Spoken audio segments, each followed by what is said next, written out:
Bonjour et bienvenue à cette édition spéciale. Aujourd'hui marque les 265 ans et un mois d'une figure centrale de la Révolution française, Madame Roland. Femme d'esprit, politicienne en coulisses et symbole de l'engagement féministe avant l'heure, elle a laissé un impact profond sur l'histoire de la France. Nous allons revenir sur sa vie, ses actions et les événements marquants qui l'ont rendue célèbre.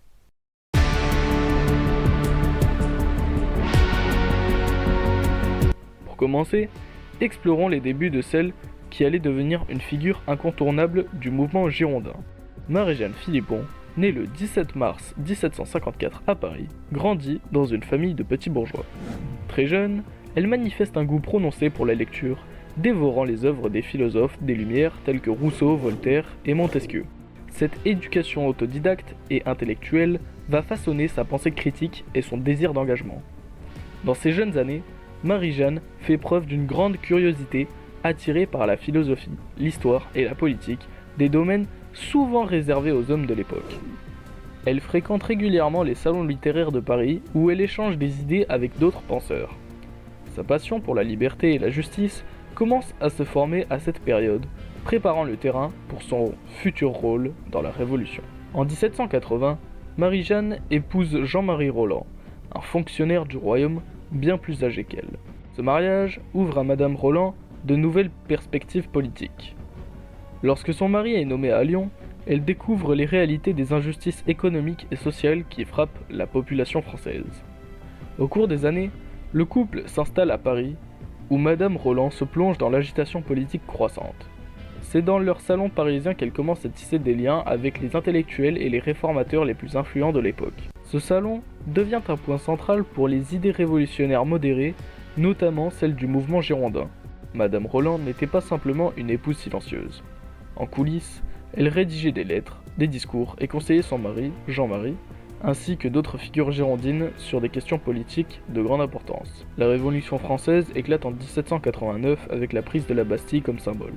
Tandis que le peuple réclame la fin des privilèges et l'abolition de la monarchie absolue, Madame Roland et son mari soutiennent pleinement ses idéaux républicains.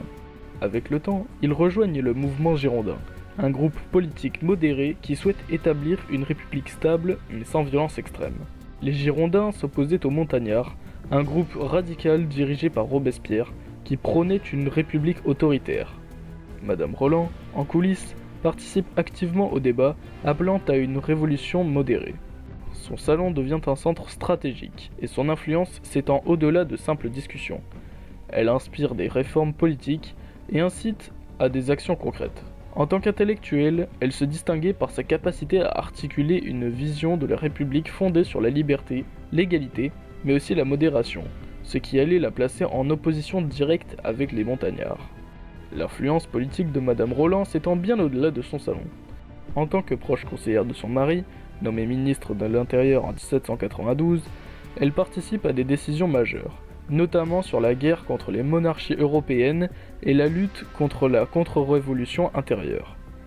Elle s'oppose fermement à la violence de la terreur qui commence à se répandre. Ce qui a vraiment rendu Madame Roland célèbre, c'est son refus d'abandonner ses principes même face au danger. Elle critique ouvertement les excès de violence commis au nom de la Révolution.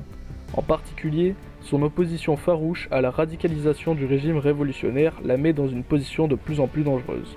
Avec la montée en puissance des montagnards et la mise en place de la terreur, les Girondins sont rapidement marginalisés.